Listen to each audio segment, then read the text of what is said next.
sing your names, to sing your glories. Paadum paniye paniyai arulvai. They did not want anything else. Even the Alvars have sung that even if you offer me the post of Indra, I don't want it. I just want to sing your glories.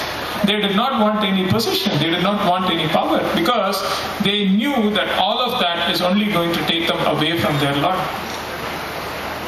They knew that power would corrupt. They knew that possession would corrupt. It would take them away from God. So they did not want that.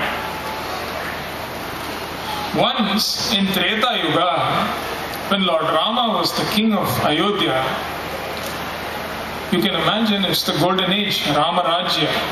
Everything was happening to perfection. The people, the citizens were loyal to the king. There were no thieves in the kingdom. Everything was perfect. And everybody was worshipful of Lord Rama. They saw him as God itself. And if you take Lord Rama himself, his brothers, it was perfect. The whole picture was perfect. It was Rama Rajya, to put it in one word. And in front of Rama's palace, there was this bell that used to hang. Rama had placed it there. And that bell could be rung by anybody who felt that some injustice has been committed. If that bell was rung, the king himself, Lord Rama himself, would come directly and settle the issue. That was the arrangement. And this bell was there, and the beauty of the whole thing is that this bell was never rung, because where is the question of injustice happening in Rama's rule? Never happened. So nobody has ever heard that bell ring. One day, when the court was in progress, Rama, Bharata, Lakshmana, Shatrugna, everybody, suddenly the bell rang. It was the most unusual happening. People could not believe it. So somebody actually thinks that injustice has been committed in Rama's rule. Immediately Rama got up from his throne and he went to where the bell was tied, and he was followed by Bharata, Lakshmana, Shatrugna, all the citizens, because this was a very rare event, like our Halley's Comet. Never happens. Everybody wants to see it, so everybody is there. So Lord Rama gets there, and they're surprised to find that a dog had rung the bell actually.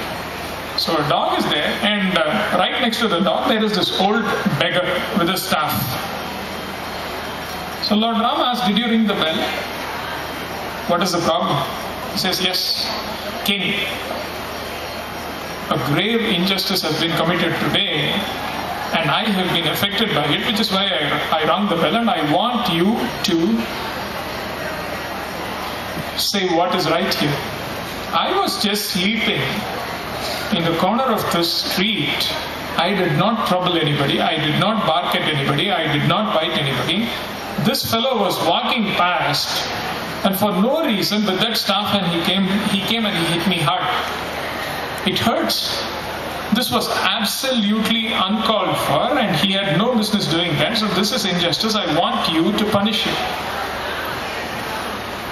So Lord Rama turned and he asked the beggar, "Is it true, whatever this dog is saying?" The beggar accepted. He said, Yes, King, it is true.